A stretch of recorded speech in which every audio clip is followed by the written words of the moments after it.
The college football calendar is officially out, finalized for 2026. And by the way, before we get into this, instead of releasing this on a random weekday in January and not telling anyone about it, I think this should be a televised event. Fans would eat it up. Just saying. But in the midst of this news, what are the 5 most interesting matchups this year? I didn't say best. May have a video on that later on. But interesting matchups. So we're going to rank the top 5. You guys can let me know what you think, what else pops out at you on the calendar. But we're going to start at number 5. So without further ado, the 5th most... Without further ado, the 5th most interesting matchup. Miami at Notre Dame, November 7th. Now, if this were just best matchup, this has a case to be number 1. Both of these teams probably going to be sitting in the preseason top 5. And you look at who Notre Dame plays before Miami: Wisconsin, Rice, Michigan State, at Purdue, at UNC, Stanford, at BYU, Navy. There's a big chance they come into this game undefeated. You look at Miami's schedule. There's also a big chance they come into this game undefeated. Notre Dame's pretty interesting because on paper, Notre Dame returns a lot of production, a lot of starters, got a bunch of great guys in the portal. And so you look at this team and you see, great quarterback, great coach, great defense, lots of talent, great receivers. But the loss of Jeremiah Love was the entire identity of that offense. And the reason why I'm really intrigued about Notre Dame is you look and see at how this team is built. Notre Dame for years has been an O-line factory in the NFL. Well, they got a young offensive line this year. C.J. Carr, he's no longer a freshman. Vizone's back. Jaden Greathouse is back. He's always had a lot of talent. You got Quincy Porter in the transfer portal. Got Mylan Graham in the transfer portal. All of a sudden, this team looks like it's going to have a lot of pop. So, it sort of could be like Ohio State of last year, where they had Julian Sayin and Jeremiah Smith and Carnell Tate, but they were really adamant about trying to run the ball. And maybe Notre Dame figures out a way to run the ball. Maybe Aeneas Williams steps up and becomes a stud. Notre Dame has produced a lot of good running backs and a lot of good O-linemen, so they could figure it out. But looking at this team from a glance right now, heading into spring practice, it looks like this team's going to be more finesse than power, if you will. And I'm intrigued at what Notre Dame's going to look like while losing a major identity piece like that in Jeremiah Love and their backup. And I'm very high on Miami. Like some of the guys that they got, Mensah, Barcate, a lot of dudes in that running back room are back. D-line's still going to be really good. Still got Heatherman coming back at DC. That's going to be a game with such high stakes. Because remember, Notre Dame last year, 10-2, missed the playoff. So if they cough one up, maybe they're still figuring out their identity at the beginning of the season. They cough one up. A Northern Illinois type game, perhaps. All of a sudden, they'll be coming into that game, possibly with their season on the line. And with how easy Notre Dame and Miami's schedules are, I'm not sure they're going to give them a lot of mercy for going 10-2. So, number 4. Another matchup that could be ranked number 1 in terms of best matchups of the year. Ohio State at Indiana, October 17th. This could be number 1 versus number 2. Like Indiana, you got Josh Hoover from TCU. You got Nick Marsh from Michigan State. Lots of dudes on that offensive line return. A lot of production on defense back. I mean, based on the looks of it, this team seems to be a national championship contender. But here's why this is intriguing. You look at Indiana's schedule this year. North Texas, Howard, Western Kentucky, Northwestern, Rutgers, Nebraska. First off, that's really bad for college football. I'll just put that out there. But looking at it for how it is and the facts, we're not going to know who Indiana is until October 17th. You're wondering why, Harris? Why are you so curious about who they are? The only reason why is because for decades and decades, teams have won national championships by stacking as many 4 and 5 stars as possible. I mean, every national champion before Indiana had 40-plus guys on their roster that were 4 and 5 stars. Indiana had 7. Indiana's method of winning national championships, well, first off, is going to change the entire sport. But second off, it's something that we've never seen before. So what I'm curious about is this IU run a flash in the pan, or are they here to stay? On October 17th, we're going to find out a lot of that answer. Because it's possible that Ohio State, sure, they have some issues, but going to be one of the best teams in the sport, like they always are. So that game's going to be very interesting. Number 3, Texas at Tennessee, September 26th. I would go to bat for this argument. What I'm going to say, Texas has the most talented roster in the sport, at least on paper. That running back room is going to be miles better. That wide receiver room is going to be light years better. They got some dudes returning on that offensive line, especially that interior offensive line. That D-line is going to be stacked. That secondary is going to be stacked.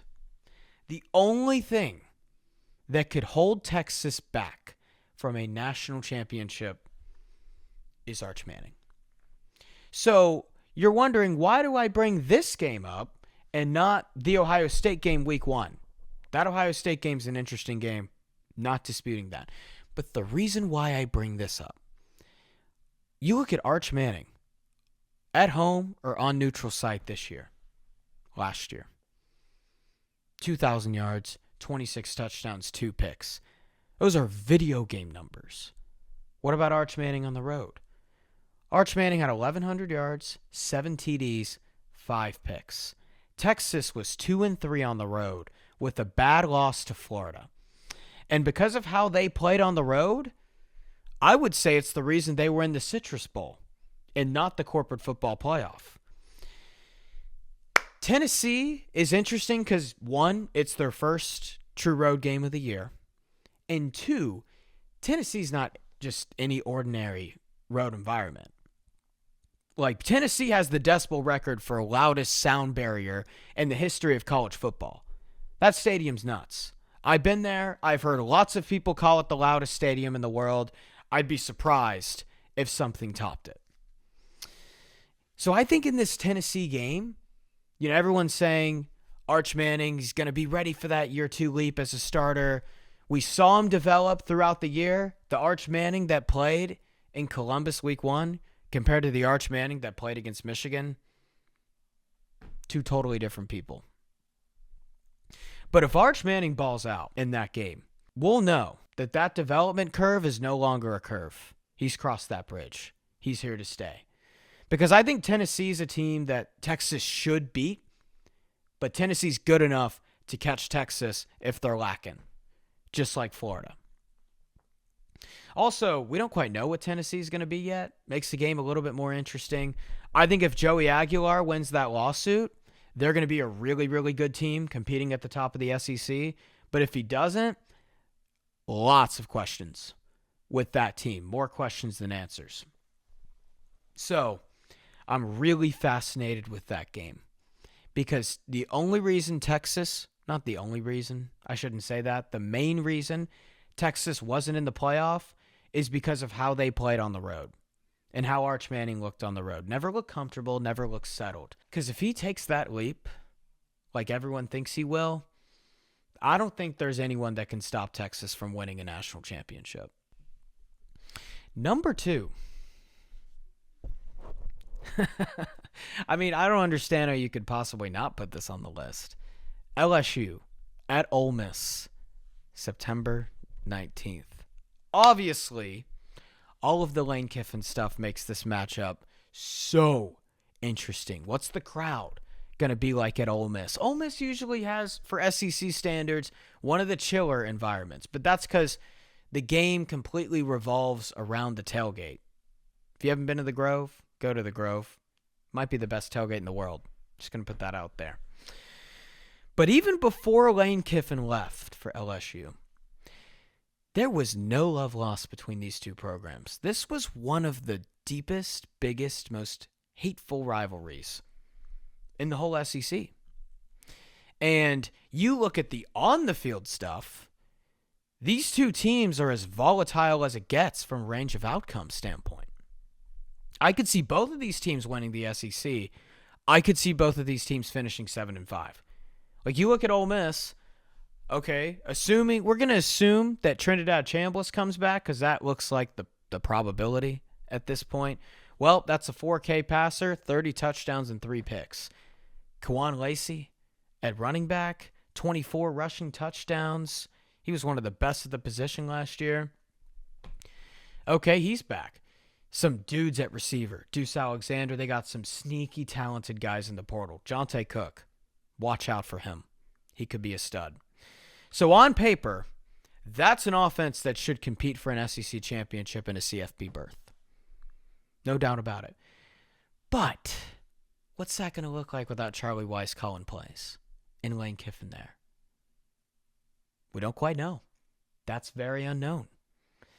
The defense we know will be good. Okay, you still got Pete Golding there. They've gotten a lot of good players in the portal, a lot of guys coming back. You look at the other side, LSU's got mad talent. They retained Blake Baker, which I think is huge.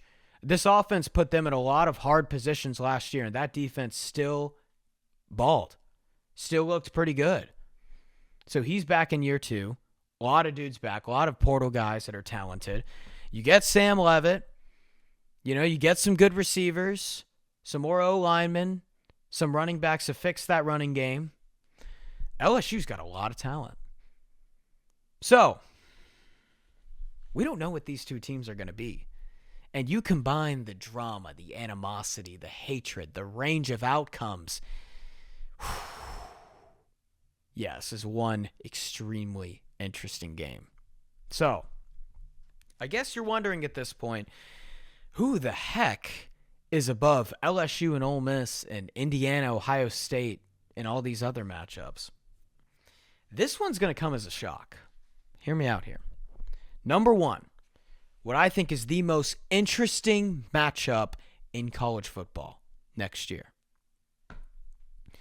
Alabama at Kentucky, September 12th. Now, you might have just fallen out of your chair, but if you want to get back up, I'll explain it to you. Bear with me here. What's going on with Alabama? Like, sure, they're stacking classes. They are. But Ty Simpson, there was points where he said, all right, I'm going to put this team on my back because they couldn't run the football. Well, he's gone.